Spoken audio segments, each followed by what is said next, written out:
I just recorded what I thought was a live stream for a while, and it turns out it wasn't going live, and I don't know, for some reason my stream key has changed since the last time I used it, which is odd, not what I was expecting, but anyway, I guess I'm just going to have to do this again. Yeah, you think you've learned everything there is to learn, but yeah, still a few technical difficulties that I need to overcome if I'm going to get better at this. Anyway, yeah, so where was I? I have now done the first 2 lessons of the Deadmau5 Masterclass, and I've learned a few things. It's been quite interesting. So he has spoken about some of his influences in music, which was pretty cool to hear about.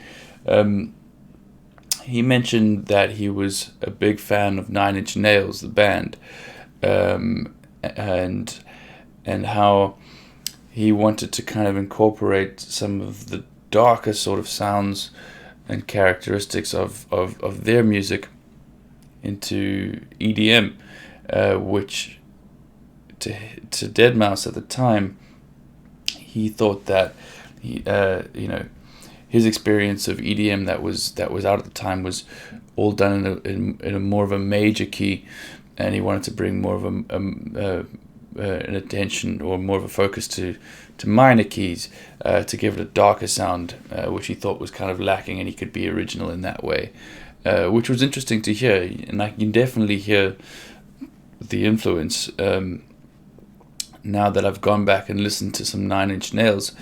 One of the things that they suggested people do at the end of the second lesson in this masterclass was that we should go back and listen to 2 Nine Inch Nails albums from, I think they're from the early 90s or so, and try and see if you can notice how some of the music on those albums could have influenced some of Deadmau5's earlier tracks, and in particular they make reference to a track called Faxing Berlin. It's the first time I heard that track, and it's already one of my favorite Deadmau5 tracks. I really enjoyed it, and I can hear the influence from Nine Inch Nails in there. They've got a lot of, I mean, they're a lot more electronic than I expected them to be.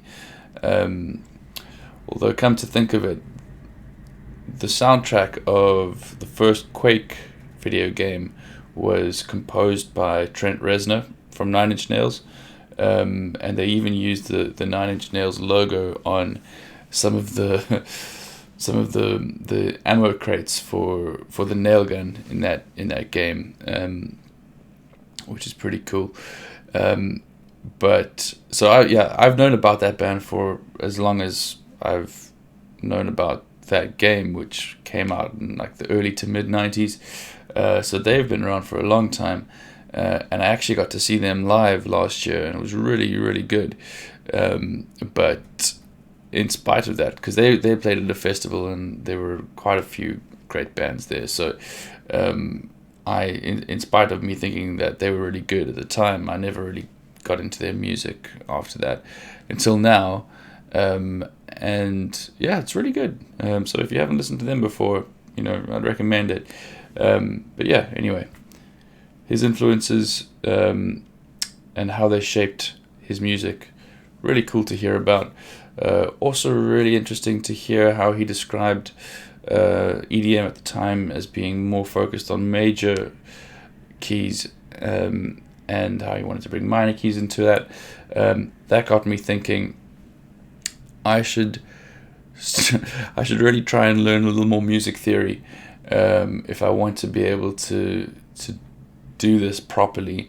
Although they've said in some of the lesson notes from this masterclass, which is something that they do. There's a little notes pack. It summarizes what Deadmau5 said in this video, and gives you some tips for trying to make the most out of the lesson. what they said, and I think it was the first one, you don't have to be a trained musician to actually make dance music or electronic music. You just have to have a process. So that was really cool to hear, on the one hand, because I'm a massive advocate for having a good process to producing things. For a living, I work in software development. I'm actually an analyst, so I design software, and I also do some Scrum Master work, which is all about process. Both of those things, more so the Scrum Master stuff, but even the analysis and design, if you have a good process, it makes a huge difference for the quality that you put out, and also just the efficiency and so the quantity and the quality. If you've got a good process, you can really make the most of your time. And it was interesting to hear his take, Deadmau5's take on what his process is, and it was quite cool to hear, because it really shone a light on some of the mistakes I had made in the past. I've only really done very, very basic, rudimentary, had some really basic attempts at making electronic music before. I used an app on my phone, and it was a free app, and I did everything wrong according to what he identified as being a good process. And what he suggested was you focus on only a few bars at a time, and you really try and work out what your catchy melody is going to be across a few bars. I don't remember exactly how many. I'll go back and make sure I know. But he said that 70% of the work that goes into making one of his tracks goes into getting that few bars worth of melody nailed down, because that's the most important part, and that's like he said something like it's kind of downhill from that point onwards, because then all it is just polishing it up and getting it to sound the way you want it to sound. And he says he writes a track within a couple of days, he'll have the whole thing done. So that was interesting to hear, because like I was saying, I did exactly the opposite of that. And what I did on this app on my phone was I started at the start. I did a little bit of looping, and then I thought, okay, move on to the next section, and then just try and get the whole thing out of the door from left to right, start to finish. And yeah, I mean, now that I think about it, that was completely the wrong thing to do. So yeah, really interesting to hear, and I'll definitely take his advice on that when I start producing, which hopefully I'll start doing quite soon. I need to get myself some software. I've decided on Ableton Live, and I'm going to get the cheapest one. I'll upgrade it if and when I feel it's necessary to do that, but the cheapest one is just so much cheaper, so I'm definitely going to do that. Go with that option for now, at least. Yeah, what else can I tell you, man? Other than to say, I've been thinking about what kind of music I'd like to draw on as influences for my own. And I've been thinking about some of my favorite bands, some DJs, producers. One of my favorite bands is Tool, and I'm gonna go and see them, lucky for me, at a festival later this year. So I'm really looking forward to that. That's Download Festival in the UK. Tool, Slipknot, who else? Def Leppard, Rob Zombie, Slayer, Simple Creatures. That's a new one with Mark Hoppus from Blink-182, and loads more. Die Antwoord, who are from my hometown, Johannesburg. So it'll be cool to see them on a huge stage like that. Anyway, getting sidetracked. I intend on drawing on some of my favorite rock bands, some of my favorite producers.